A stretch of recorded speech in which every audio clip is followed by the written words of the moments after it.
Hello, this is Tony with K's Crafty Closet, and I'm here with another tips, tricks, and techniques with T, or as I like to call it, TT&T with T. So today, I'm going to show you how we can make our flowers the colors that we want to use them with, and using watercolors, liquid watercolors. So these are just some flowers that I picked up at the local craft store. So any kind of flowers that you have on hand will do, as long as it's able to absorb liquid mediums and not have a problem with that. So let's just go ahead and get started. I went ahead and took this apart because you are going to see this on a project later on today using these. So it comes apart into 3 different sections.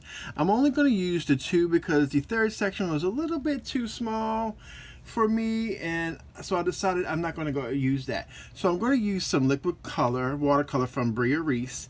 I'm going to use some blues today. I have the ultramarine blue, and I have the lake blue, and also I have the liquid glitter that I'm going to add to these colors. So I have my little palette that I have sitting here, and I'm just going to add about 5 drops of each color. And just remember that if this dries on you, it's okay, because you can reactivate with the water, So now this is the lake blue. Okay. And be careful not to squeeze your bottles when you're trying to put the cap back on, otherwise you get a big mess. And we're going to shake up the liquid glitter, and we're going to add about 3 drops to each one, just so we have some glitter going on. Let's go 4. Why not, right?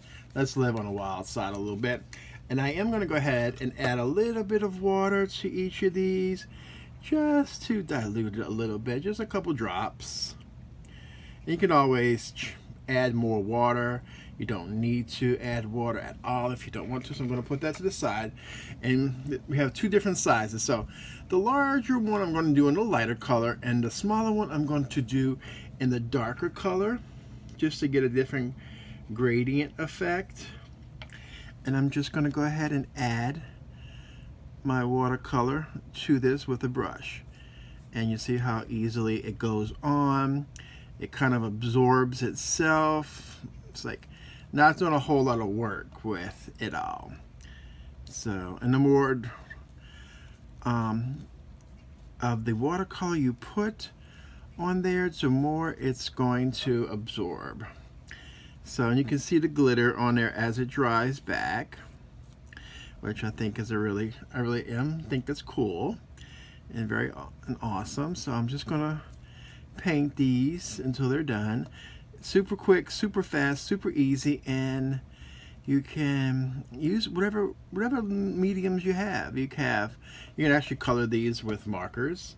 You can use any kind of watercolor you have. It doesn't have to be liquid watercolor. It can be pans, it can be tubes, it can be whatever you want and whatever you have on hand. So, but today, so we have the darker color. Okay, that is the ultramarine blue, and I'm gonna get it on I got it all over my fingers, but that's okay. That's gonna happen. And now we're gonna go in with the lighter color. This is the lake blue.